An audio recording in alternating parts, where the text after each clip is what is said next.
Welcome back to the Chasing Common Ground podcast. And today is special because sometimes I forget how often I talk to some people and then I haven't had them on the podcast for a while. So I feel like everybody's part of the world that I'm in. And then I realize, nope, like Alex McBrairty and I have been talking probably every day for like the last 4 to 5 years or something along those lines. So this is definitely somebody who is special to the show, probably very popular among the audience. I know a lot of my personal friends follow you, Alex. So you've set an impression on a lot of people. So a large quantity of my subscriber base is probably familiar with you. Actually, I should say, one of my friends, when I was on a walk with him, is one of my like long ass walks. He asked about what you do. And so I think this is a great, I didn't even plan that segue, but this is perfect. So for anybody that wants to know more about Alex, definitely go back to like some of the past appearances. You could just search Alex McBrairty and search for Chasing Common Ground or search the Lifestyle Chase. Have you even been on the show since it turned into Chasing Common Ground? I have not. Wow. Okay, we're breaking ground today. So Alex, I have a question for you, and it's going to set you up for a lot of thinking.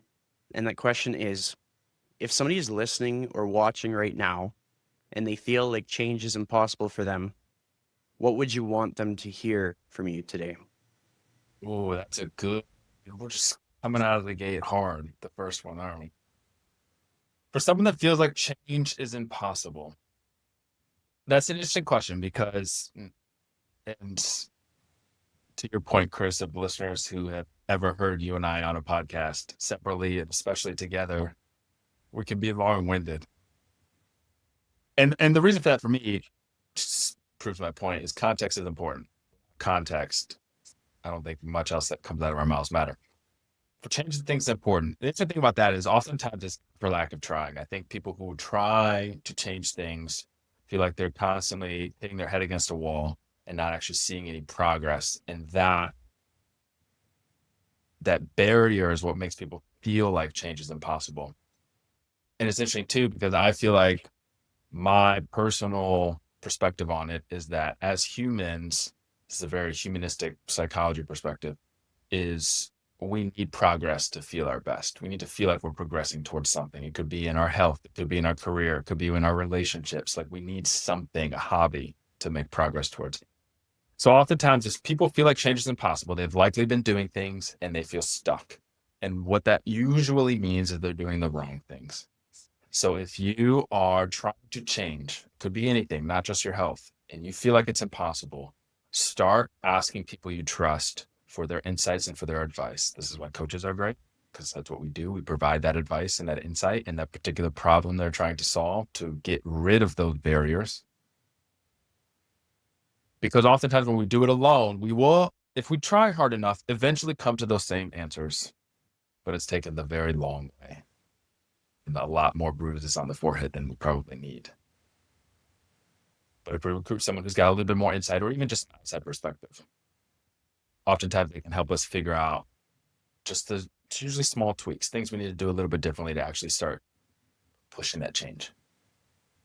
So when people are thinking about making a change, a lot of the time they're thinking about motivation as one of those factors. So what's the biggest mistake people make when they say, I just need to stay motivated? So this is an interesting question too, because there's a lot of talk about motivation, about how we need to be motivated to make change or motivation doesn't matter and all we need is discipline. And the reality is that all behavior is driven by a motivation for something, right? All behavior serves a purpose. There's an outcome we're trying to get, and it's because we want that outcome that we are even motivated to do that. A good example of this is you'll never see me playing chess. I know how to play chess. I know all of the rules for chess. I even know some of the very basic strategies of chess, but you'll never see me playing chess because I have no desire to play chess, right? So there's no motivation because there's no outcome in it for me. It's not fun. I'm not trying to be a chess champion. There's just nothing in it for me that motivates me to do it. So I don't do it. If we're consistently trying to exercise more, if we're trying to change our diet, if we're trying to, whatever it is that we're trying to change, if we're attempting to do it, inherently there's motivation there. There's something that we want.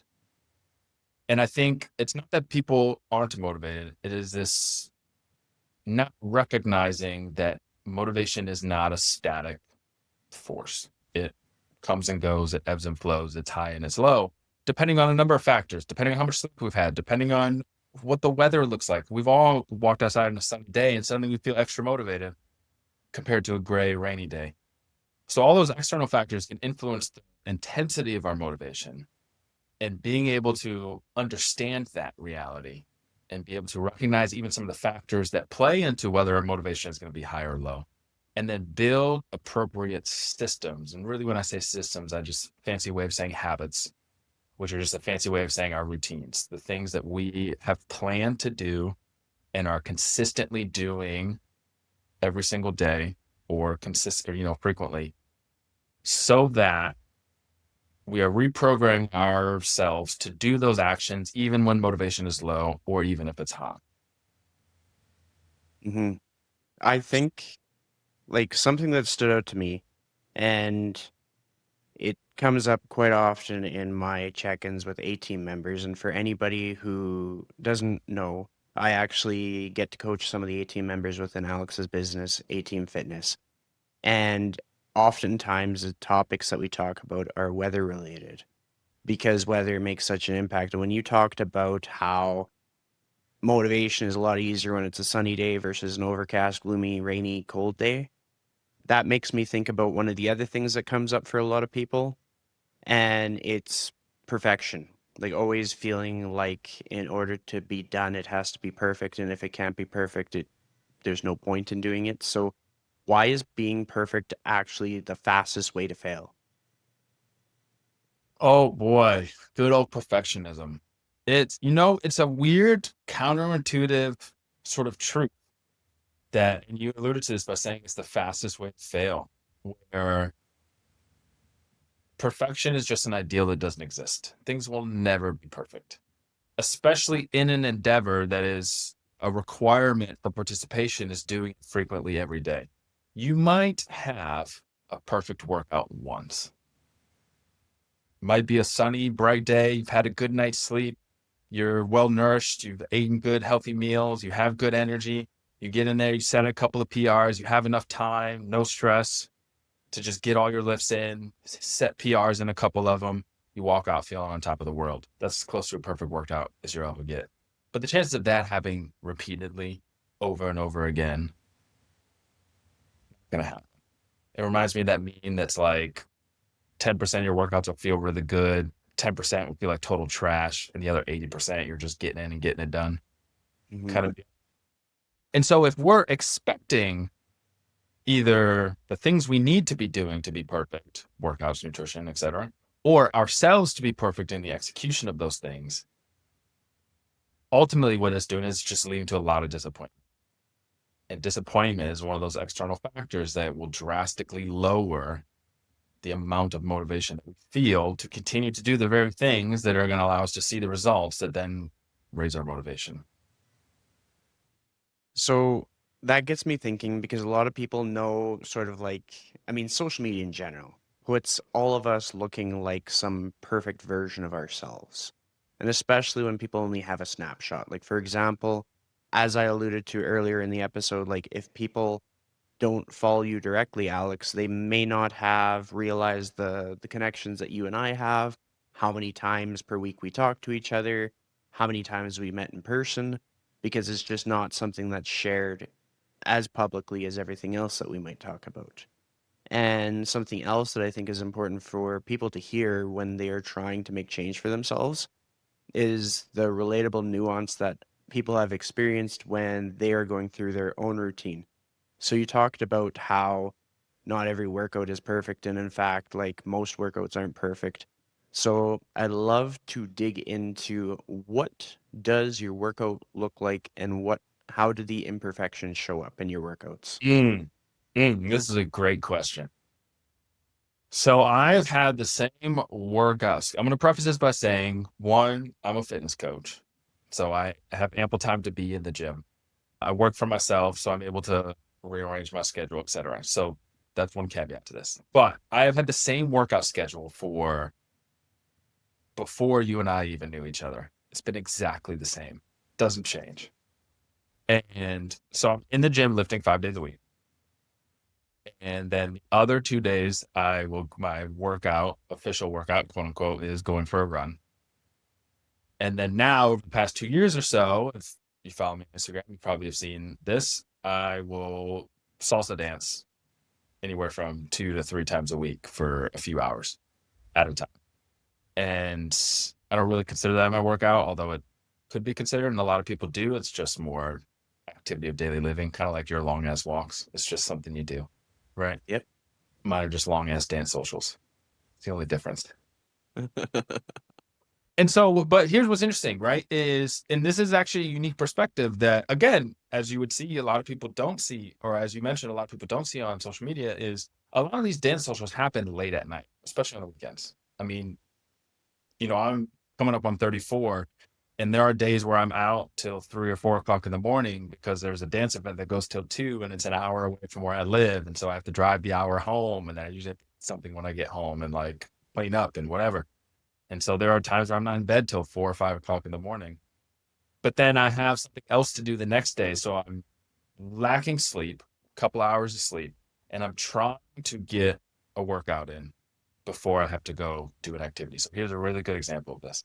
This past weekend, I was at a dance event on 2 different dance events on Friday night. Got home, was in bed by 2:30 in the morning. Had to be up by 7 if I was going to make it to the gym because I was helping a friend on plant fruit trees on his farm all day. Now, any normal person would just chalk the dance and the farming and the planting as that's the physical activity for the day. But this for me is where the consistency and the motivation comes in, is I feel my best when I'm consistently doing my routine, when I'm sticking to that routine. It's like the one box I have to check. If I get it done, the rest of the day could be a shit show and I'll manage a lot better. But when I went into the gym for that workout on just a couple hours of sleep, tired from the night before, knowing I have a day ahead of me, it was not my best workout. I may have done 4 exercises. It was like a row, pull down. I might have snuck in a leg press just to not feel bad about myself, and a set of curls so that I could feel good about myself. And that was pretty much all that I did. And those 4 exercises, I rested way too long. I was still in there for 45 minutes to an hour, which for 4 exercises is ridiculous. Probably scrolling on my phone and looking at Instagram in between sets. But even though it was objectively not my best workout by any stretch of the imagination, just the fact that I kept the promise to myself to get in there, I stuck to my routine and my habit of getting in there when I was supposed to, and doing something which I know still benefited me, even if it wasn't perfect, is a great example of, for me, as you said, sticking to that, not letting the perfection cause me to skip it entirely because I'm not able to do the whole workout as I normally would, so that I could still A, keep the habit alive, and B, go into the rest of that day and weekend feeling the best that I can. Like it. And I feel like if we provide the audience with a couple examples, it might give them even more perspective. So what I'll do is I'll kind of share what some of my imperfect workouts look like. Mine, it's easy to describe because it's very clean and clear cut as to how things shake out. One of them being, well, first and foremost, I will admit, like, I leverage walking more than most people. So, like, I'll walk extreme amounts because it increases my activity across the board. And for a lot of people that I've worked with over the years, if I so much as increase their walking, their health markers improve and their mood improves, their everything gets better. And so for somebody to take something simple and adopt that into their life, they're moving in the right direction. And then contextually, how some of my workouts look imperfect, like fairly consistently imperfect workouts, is that the times that I go to jujitsu, I'll always show up before class starts, but I might leave before the end of the hour. Some of that is like logistic time constraints that I just need to get home at a certain time to get ready for some of my meetings or anything else that comes up. And some of that is that it's like an energy output that I know that I can sustain. That if I did more than that, then the level of fatigue that I'd have for the rest of the day might sabotage me. And another example, well, it's two two ways to look at this because on one hand, if I don't leave the house, I have equipment all over my living room space in my condo, and I'll just crank out a whole bunch of push-ups. And lately I've been doing a lot of RDLs. I don't know what it is about RDLs. I like them. I think it's just because they help with my hips for jujitsu and they just keep my legs strong in case I feel like I'm fading away. The other thing, and this is like for me to wrap my head around this has taken me some time because it feels so backwards. And so maybe this is where people will relate. I'll go to one of the gyms that I work out at and I will do a half-hour workout instead of a 60-minute workout because in my brain I'm like, no, I have to at least do a 60-minute workout. I should be doing about like 9 or 10 different exercises. I like the gyms where they show like the rest timer on like the equipment because I won't rest for longer than 60 seconds. Like unless I'm doing like a really heavy leg press and like I'm seeing things, then I'll rest much longer. Drop bar deadlift, of course, I'll rest for quite a bit longer just because it's tricky. But hopefully people are taking away a snapshot that like despite the fact that we help people, we lead the way for what choices that they make in regards to their fitness and nutrition, we give them the strategies and stuff. We're out here being imperfect, but we have ways to predict that progress will be made, and we have ways to predict that if we fell off track, that these specific things that each of us do can get us back on track. Like to explain that in more detail, if somebody tells me that I have to lose 10 pounds for a jujitsu competition, I know that I can leverage my protein and I can leverage my walking. And I can keep all of my workouts imperfect as long as there's some consistency to those imperfections.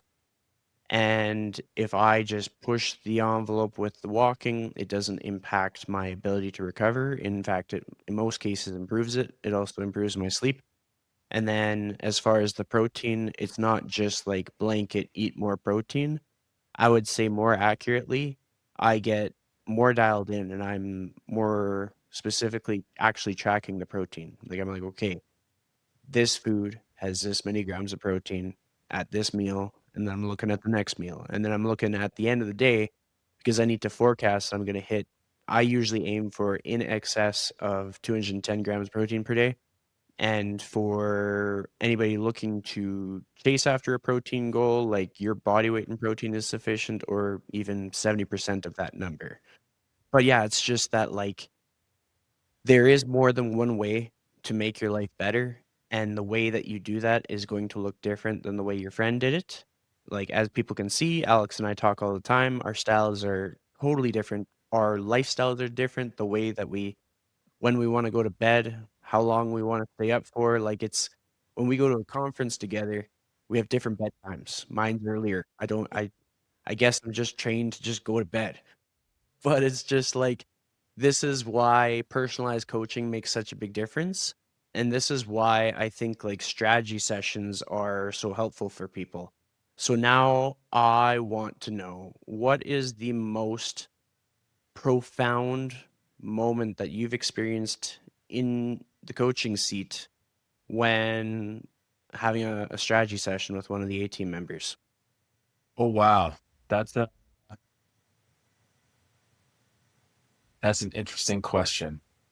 Okay, while I'm thinking about it, I'm going to backtrack slightly because there's something I wanted to share to give conceptually listeners a more clear idea for maybe how to combat perfection a little bit because you had sparked this in me when you were talking, so I wanted to make sure I touch on it.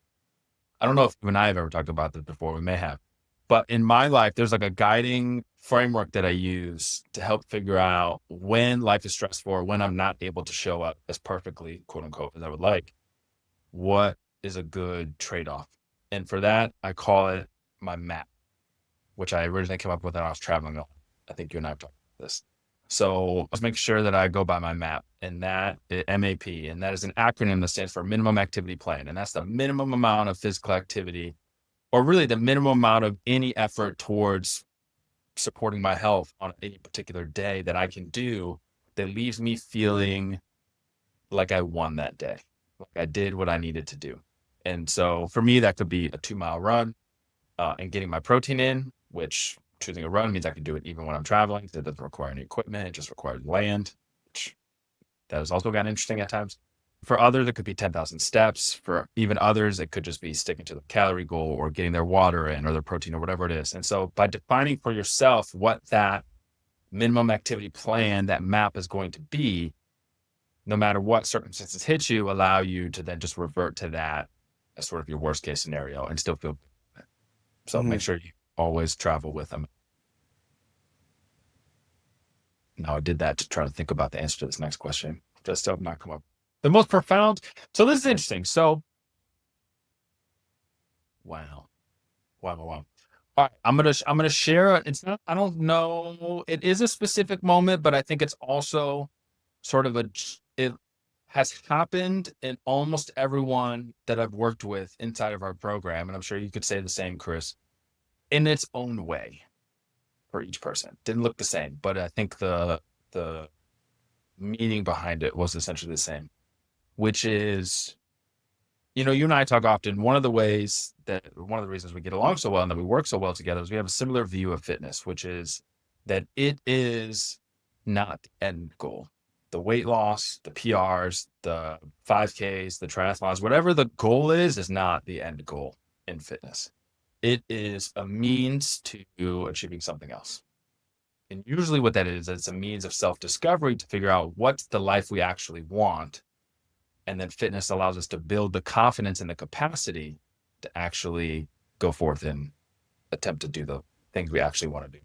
And so I think for me, the most profound strategy session moments, coaching calls with our members in the program, comes when they start to put the pieces together for who they want to be.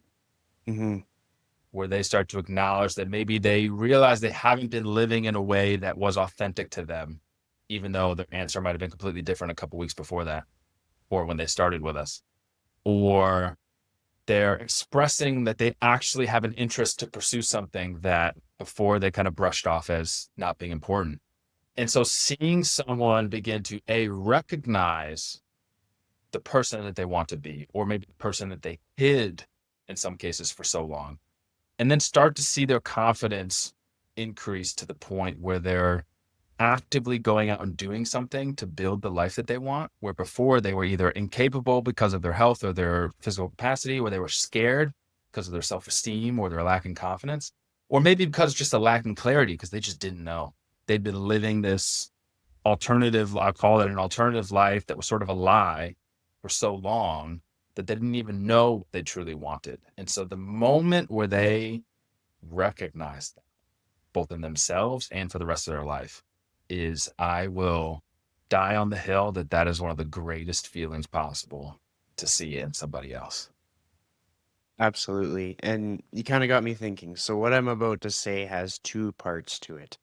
The first part is that as I reflect on the year 2025 so far, every A team member that I've worked with has made travel a big part of their life, which is really cool to think about because I'm like reflecting on each individual and like whether they've already been on trips or whether they're currently on a trip, they're all traveling and they're all connecting and they're all trying new things, whether it's different food or whether it's different experiences, walking in different scenery. Like the number of times they just like text me a picture of like what they're seeing and what they're up to. And it's just like, it is true that there is so much more beyond fitness, like so much more beyond the progress that they be chasing. And even when we are thinking about things that people are going after, things that people almost get like their mind wrapped up around, like there are cases where people will utilize like a weight loss medication, GLP-1, etc., a quick fix to lose that last like 10 pounds. And what we get to witness with 18 members is how much that it's more than that focus on that specific number on the scale. It goes far and beyond that. And so the second piece to this is, how do you know if a client is chasing the wrong goal without even realizing it? Mm, mm. I think there are signs. I think there are, well, so let me back up for a second. I think one of the important jobs that we have is to constantly sort of temperature check what we're working towards in terms of what's that greater thing. And it doesn't always reveal itself immediately. And sometimes it takes many weeks and sometimes months to figure out for that person, for that client, for that member, and for us to help them figure out what the fitness is a means for or toward. And I think when people get lost in the wrong fitness goal, they're doing it because they're confusing the goal for the end in terms of what they're expecting to get from it. They could be chasing a goal out of expectation of a certain status that they'll get or the expectations other people place on them, particularly with regards to weight loss. If they think people will like them more for being a lower body weight, they think people will appreciate them more or give them more attention or whatever the case is. And so there are signs when people are chasing the wrong goal because there will be, we talked about motivation, but there'll be a lack in consistency. There will be a lack in sort of that drive that like to help people find towards their goals. And there will also be a lack of clarity where they'll, when they come across setbacks, there will be a lot quicker to be like, why am I even doing this? Or what's the point of all of this? Or this doesn't seem worth it. And usually those are clues that not only like they lack in clarity in the goal they're currently working on, but what they ultimately want. And that's why it's so important that no matter what the goal is, and this is again going back to the particular strategy sessions, those coaching calls, is being able to constantly touch base and talk to people and be able to constantly help uncover layer by layer what the real thing actually is. Because oftentimes it's pretty common for people to be working towards the wrong goal or to be working towards a goal for the wrong reasons. And it's not until we're able to uncover what it is they actually want that we have any chance at pivoting towards something that's going to be more meaningful. We're helping people recognize that maybe it's not what the scale says after all. Maybe we don't have to be imprisoned by that number because what we think we're going to get from that is not actually what we're going to get, nor what we want, but it's actually this other thing over here. I love that. And it's just like, the thing that I was thinking about as you're answering that question was, I wonder how many people have been able to identify your 5 to 10 pound weight fluctuations throughout a year. Like, if your weight fluctuates, how many people were able to call that out? Like, I know from my point of view and my experiences, body composition is one thing, but weight fluctuations is another. Like, my weight can fluctuate based on when I'm hydrated versus dehydrated. My weight can also fluctuate based on when I am gaining strength and looking lean and maintaining strength and looking lean. It's like it's a totally different conversation when it comes down to, I've been sedentary for 6 months and got to get back to my workouts. But when somebody is otherwise active and living a very busy life, and the thing that I like to focus on the most is their ability to fit more things into their year or into their day, happy things that bring them joy, things that give them a sense of purpose. There's a lot of people that they find a calling in helping others and volunteering, or even in having roles that are like acts of service in a sense. I think the other day in the A-team community group, you paid tribute to the teachers in the A-team member community. I like that because my parents are teachers. I know so many teachers. It's not an easy time to be a teacher. There's a lot of stress. They deserve all of the support and compassion and backup possible. But it's just that, like, there's certain roles that are only possible if your health is in a certain state. And there's certain activities that are only possible if your health is in a certain state. So I think the bigger rock that people should be chasing is being able to book more flights because they're able to get on the plane, they're able to walk more, they're able to sign up for things they've never done, and they can do this pain-free because they're strong, because they're mobile, because they've been able to ward off lots of illness because of a strengthened immune system. But one of the questions that I have is that like people can make all this progress, but I think a lot of people's biggest fear is what happens when it goes away. So most people are worried about losing progress after, let's say, dieting. What's the hidden psychological skill that nobody talks about? So I have an answer for this question, but before I answer it, I want to turn around back on you for a second, Chris, because you mentioned, scale fluctuations, and you mentioned going beyond the scale to the capacity to travel more, to be physically fit, to go on hikes, and to do all of these things. And I'm curious what you do when you're working with someone who, by all metrics, has seen improvement in their ability to participate in activities and travel and do all the things they wanted to do, but they're still unhappy with what the scale says. And it might not even be by a lot, 10, 15 pounds, but they're stuck on that number. What do you say, or what do you do to work with them to understand sort of the imaginary power of the scale? So for me, I've actually been able to kind of relate a lot of the things where I definitely empathize with people. I'm not going to say who that I know does this, but somebody in my life will actually change the number on the scale for every time that they check the scale. And something that they've done for decades. And it's because, like, part of it is that on another scale that they use, it puts that number that they use at their home scale in line with the one that they use at the other scale. And so then they can kind of predict what the weight's going to be. But there's a lot of different scales, and you can only be off on so many scales before it becomes sort of like an internal battle sort of thing. So I can completely understand where so much of the focus is on that number. And when I'm having conversations on that topic where the number is the sticking point, where it's like, this just has to go down, and like, why isn't this working? I'm so frustrated. I'll help people reflect. And I have a few different things that I do. For myself, every time I'm doing my taxes, it's a great time to reflect on everything that happened in the year prior because I'm like looking at my past year under a microscope.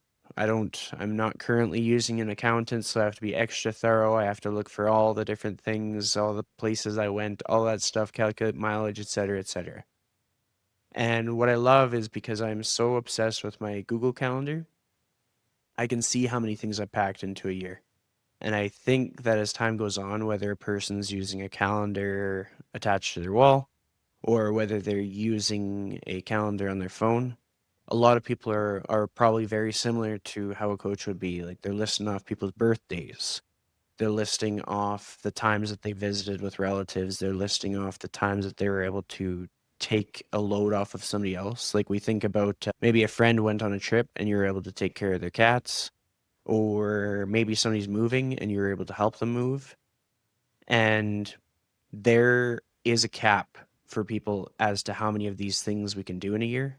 For me, in my circle, I've been at least like a dozen people's go-to person for moving furniture because everybody else that they turn to can't.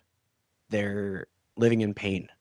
There's a lot of things that if they're asked if they want to do things, whether they want to do it or not, they don't get to make that choice.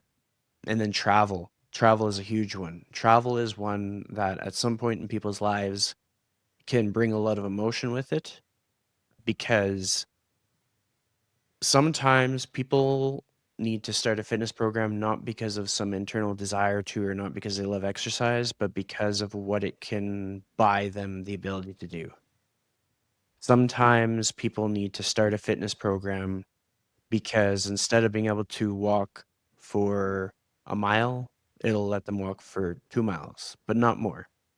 And that's just sort of like a reality of life. And it can come up for a person who would be considered young. It could come up for a person who could be considered old. But that's where we can start to look at progress. And that's where we can start to look at like really tangible, palpable outcomes. Because whether I calibrate my scale to measure an extra 10 pounds so that I'm like never disappointed when I go to the doctor's office, or whether I use like a different kind of technology to measure my weight, there are so many variables that go into that that have nothing to do with that number that shows up, that when we take the power away from that, it allows it to be less of a focal point in our mind. Because like if somebody was going to go deep into the science of things, like if somebody had allergies and the amount of fluids that they had or just what was going on with their body changed from their norm, their weight would change. But it wouldn't necessarily mean that like their overall strength changed or that their body composition changed, or just their weight changed. And then even just factoring in like water, like how would a competitive fighter be able to do one of those dangerous, not recommended water cuts and lose all that weight, and a person consider that to be like an outcome that they'd want to achieve? Because not even that fighter doesn't want to achieve that. They're doing it almost against their will, and they're doing it so that they can secure a spot with the best possible chance of winning, because of the fear of fighting somebody that's significantly bigger than them. And it's not sustainable. Like most people, when you look at the way that strength and conditioning and performance and nutrition and stuff has evolved, there's a lot of really, really specialized coaches out there who will do everything that they can to help their athletes avoid that protocol, where they will, like, in a lot of cases, and I've had this come up as I was prepping some of my content, a lot of like specialized strength and conditioning coaches and nutrition professionals will actually prescribe more walking. I'm not even joking. It's funny that it came up, and it was just something that came up among a lot of people that were working with people who would fight in the UFC, who were actually they had some skin in the game. They had something to lose if they didn't qualify for the fight. Like it's one thing for me, like something in the masters category, to go to some local meet where if I lose, I lose, if I win, I win, but it doesn't really change anything else in my life. But for some of these athletes, if they win, their spouse never has to work again. If they win, they will never have to worry about paying for their kids' education. Like there's a lot on the line when it comes to like the top tier in certain areas of fitness where you have to be competitive. And so there I went, long-winded answer. But the main thing that I want people to understand is like if you're struggling to distinguish between the value of looking at a weight and the value of looking at your lifestyle experiences, the things that I would say to do is write out 100 things that you did last year, or just do an audit of your calendar. Just like start looking at things that you did so you can really absorb, wow, you did all those things in 1 year. Or look at what you're able to do yesterday. Some people will reach a point where they have to ask other people to do things like mowing their lawn. They'll have to ask other people to do things like buy their groceries. These are things that people, when we talk about ways to get movement that are kind of part of our identity and not necessarily structured fitness, like dancing and walking, the act of getting your own groceries, like going to the store, walking around, parking far away, all that stuff, that's movement that sometimes people take for granted. I mean, I know people personally that live like across the hall that get all their groceries delivered to their door. They've never left their home for groceries, and judgment free zone, but that makes a huge difference in a person's quality of life, their amount of activity in a day. Like if you take that one activity away, it's almost guaranteed that you don't exceed 300 steps a day. And how that impacts your health is dramatic. Whereas if you can at all costs find a way to stay mobile, strong, and resilient enough to get to 7,000 steps a day, you are going to have better outcomes over time. Like you might extend your quality of life by 10 years if you can sustain that 6 to 7,000 steps a day. And that's where like nuance comes into play. Like I got my mom a Fitbit, and so that she could get a really clear idea of how many steps she did. And she reported back to me one day that she got her 6,000. I was like, that's awesome, because 6,000 is a better average than what it would have been had she not paid close attention to that. It meant that where she might have been like, okay, let's shut her down, let's have a nap, she might have gone the long way across the yard or something like that. It just gives you that something to aim for, even though it's not perfect. But hopefully that kind of answers your question. It does. And I want to add on the scale fluctuations just very briefly that one of the patterns that I see is that people equate their body weight to particular feeling. And then one of two things can happen is they either achieve that weight loss goal and they hit that number on the scale and they don't feel the way they expected to. And then what happens is instead of reflecting on what the feeling actually is or what they can do to achieve that confidence, that whatever the case is, they feel like they just have that number wasn't the right number and they have to keep losing because they haven't gotten the feeling yet. And then that risk extra, restriction and deprivation and all the things that make people really unhealthy and lose weight far beyond the point where they should. A lot of disordered habits. The alternative is they achieve that feeling, confidence, independence, physical capacity, whatever the case is, and they haven't hit that number on the scale. And then they're conflicted because they feel like they should have hit the number on the scale in order for the feeling. And again, that forces them to be consumed by trying to achieve a number when in reality, they've already gotten everything they wanted to get. And they've already won the game and they keep playing for some reason. And this is to your point earlier about kind of helping people distinguish and start to move away from putting so much emphasis and value on what the scale says is understanding what that feeling is that we actually want. What is the outcome we actually want? And then recognizing and being able to distinguish between that in the scale so that we don't let the scale dictate what happens. We've already gotten the thing that we want, or so that we work towards the right things. So I think you nailed it. I mean, we really riffed on that topic, and I want to make sure that people have something that they can take away from this, something that they can relate to. So I'm going to draw from something that comes up a lot for maybe even people who would otherwise say they don't really need a coach because they have the results they want, they have the lifestyle that they want, but maybe something feels empty and hollow and they're like, why do we do this? So how do you coach people through the boring middle part where most people feel apathy? They're like, what's the point? Oh boy. So this is a layered question because I think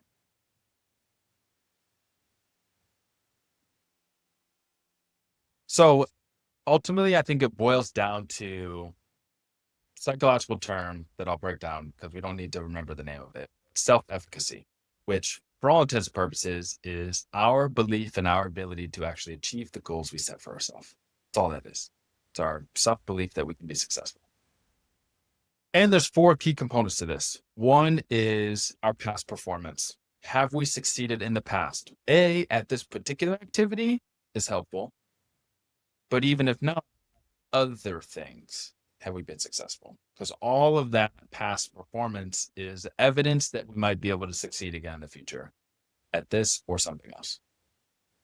So in this case, helping people through conversation recognize what are some wins they've had in the past that we can sort of bind to elevate their confidence so that they have a little bit more belief in themselves. Because that's ultimately what's going to drive them through that sort of, as you mentioned, that middle sort of apathetic, the novelty's worn off. It's not new and exciting anymore. Now it just feels like work, life hits, stress hits. Most people start when it's a relatively calm time in their life. So now things have gotten real and they have to still try to navigate it. And through all of that, if they can believe in themselves, despite all of that, they stand a better chance at keeping them. So past performance is one. Another one is vicarious experience. Do they have either A, good role models, or B, a good community around them? People that are achieving similar goals. This is something we try to do in the A-team community with our internal challenges, try to get people interacting with each other who might be in the exact same spot in their journey, same age, same background, same goals, same struggles, and get them in an environment where they can support each other, but also watch each other succeed.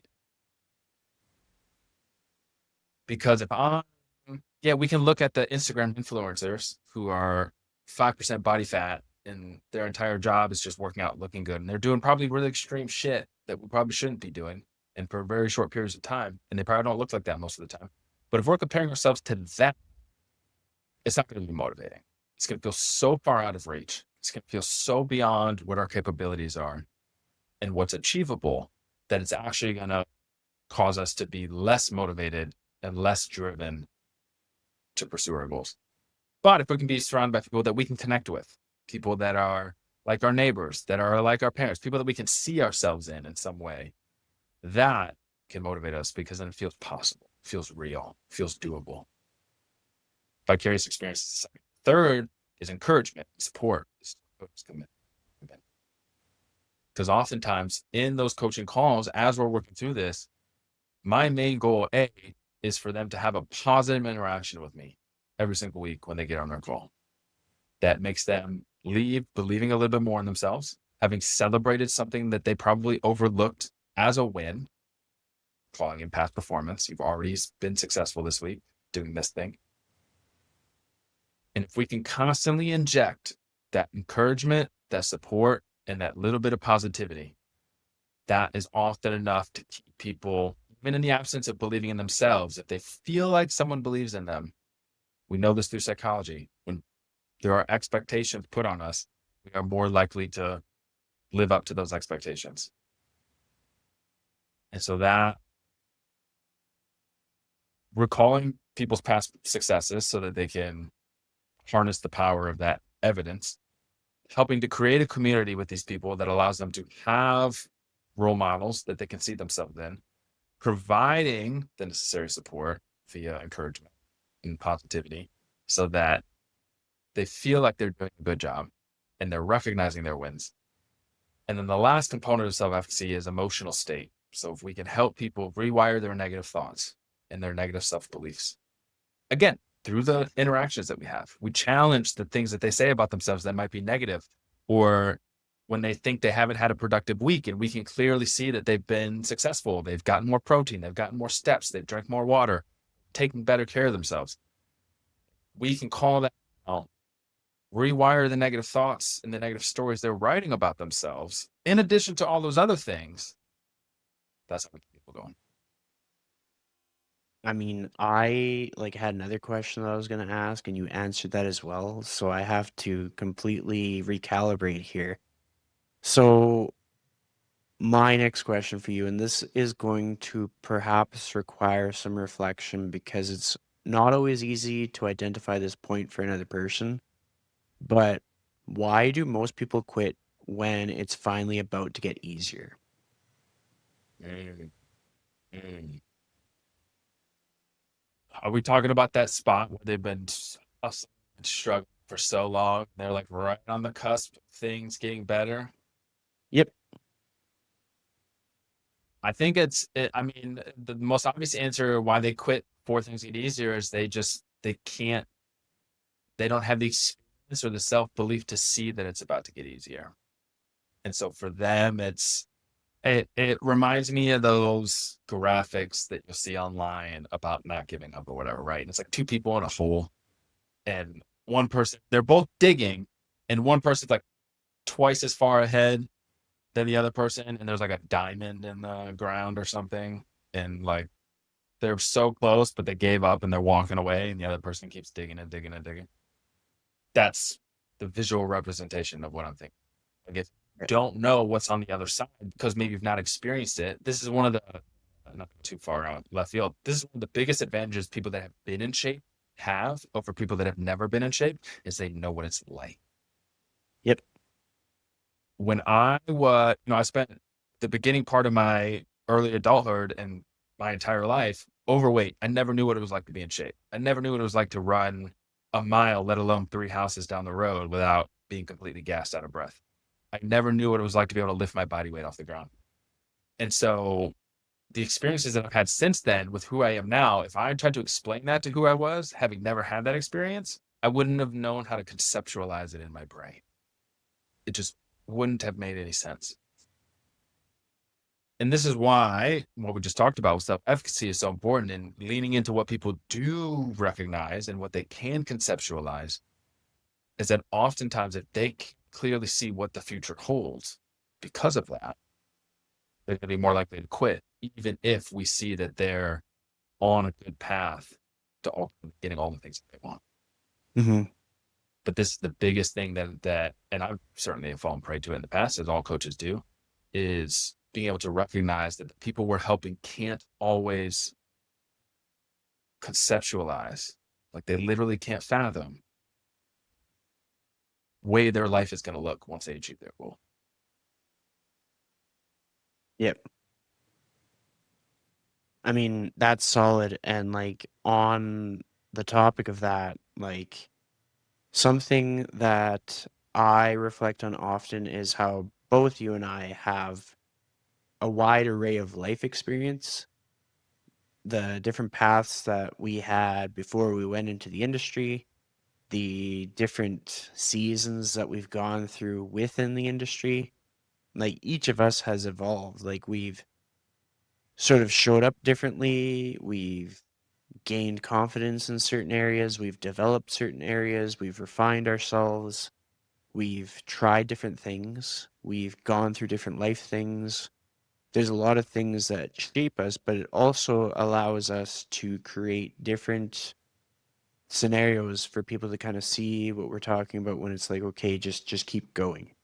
And I'll use one of the examples that is the most easiest for me to think about when I'm trying to help somebody overcome something where they feel like they're just running out of patience, they're running out of resources, they're running out of like ways to get to where they want to be in life. And I've found I've gotten way better at reflecting over the last few years. I'll full disclosure, I use ChatGPT sometimes to just kind of like it almost acts as a way of like hearing what I say through a different lens. Being able to it would be the same as journaling and then reading what you journaled and then maybe doing like bullet points based on that as to how that made you feel or what you could do about certain bullet points, etc. But the process that I've gone through is like full disclosure. I went into the fitness industry after a breakup and I thought that immediately I would find a new relationship. And despite the fact that I've had lots of great moments and met lots of great people, here I am, still a bachelor. This isn't something that I talk about often because I don't want people to take it the wrong way where it seems like I'm being impatient or hasty or anything like that. But obviously, my podcast is a pretty safe space because the people who have made it this far are fairly invested in me as a person. But the way that I think about this, if somebody is listening and they're frustrated with where they're at and they're doing absolutely everything, and like they might even be doing everything better than most people that they know, but they're still frustrated, they're not making that progress. I feel that. I experience that sometimes. And what I have learned in my own reflection process is how important your identity is. Because the thing that stands out when I'm going through my reflection process is what kind of a person I've become through this journey. And like, damn, does that make me feel good? Because I think about who I was when I was in the relationship and I think about who I am now. And I think of who I was in 2018 when I was single. And I think about who I am in 2025 when I'm single. And then all of a sudden, it's no longer a matter of like single versus in a relationship. It's more of a matter of like, wow, I have evolved so much in this period of time when so many people that I know have stayed virtually the same. And I have given myself more opportunities than anybody else could ever give me. Like, I have equipped myself to do more things in life than any individual in the world could. And it came with a lot of teamwork, it came with a lot of friendships, it came with a lot of connections and life lessons and support and stuff like that. But it's just when I look at it that way, then I'm like, wow. And so then for a person who has hit, maybe it's a plateau, maybe they're just frustrated, maybe things go up, down, but never feeling like they're winning and that the lights are going off and it's a big celebration. They're lacking, they're missing. It's time to kind of look at like what kind of a person you are. Because when someone is that aware where they are in life, be willing to bet they're incredibly compassionate and supportive of others, be willing to bet that they care how well they understand things, and as a result, they've understand things at a higher level than they ever thought possible.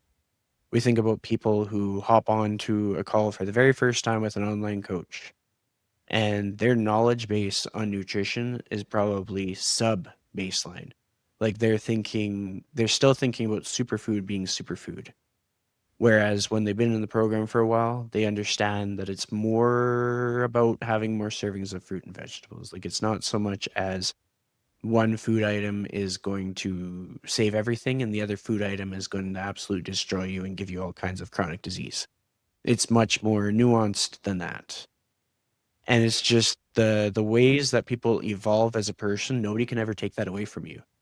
Like when you become more refined, more layered, there's more depth to you, suddenly you become the catalyst in the people around you's life. You're the reason why maybe for a lot of people that I've talked to, whether it's their spouse, their sibling, their children, their parents, the people that we work with become the reason that that person's family changes their life too.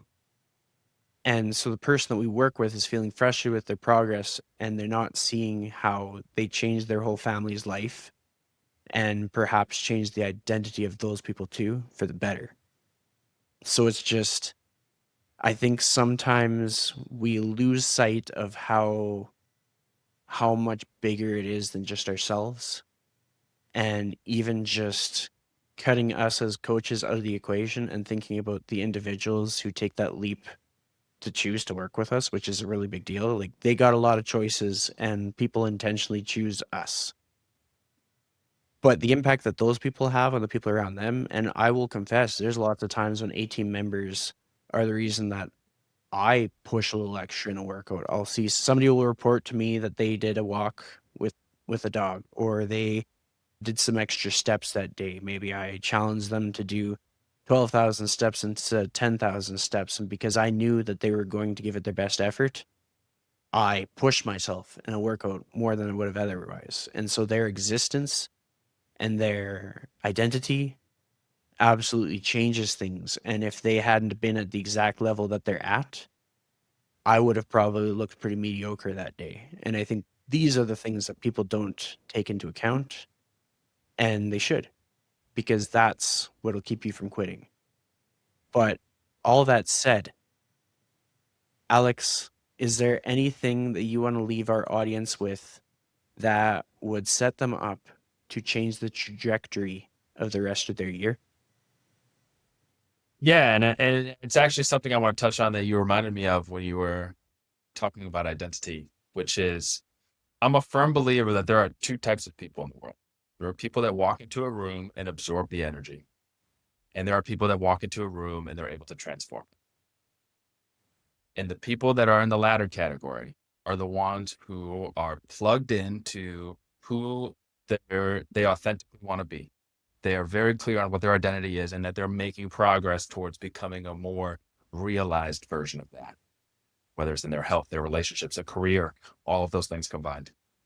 And when you're able to step into that identity, that's when you become a person, as you said, that can walk into a room, transform the energy, and start to make other people believe that maybe there's also something more for them too. And I say all of this from experience. Again, for those who may be listening and don't know my story, I was overweight throughout my entire childhood. And I remember as a teenager in high school hating who I was. And I kid you not, I would have traded just about anything, including limbs, to trade places with other people that I thought were more popular, more charismatic, had more than me, more athletic, whatever the case is. And my entire mission in my adult life has been to become the very person I would have admired most when I was that kid that was on. And that has allowed me, as you said, in much of your experience, is getting to the sort of the highest version of you today than you've ever been. And when you get to that highest version of you, that's when you become the person that makes others believe that it's possible. Because you're not impacted by the energy of the room. You're the one transforming it. And that is the through line through which fitness allows us to discover. That's powerful. And we're just going to end it there. Thank you, Alex, for coming back on the show. Appreciate you as always, buddy.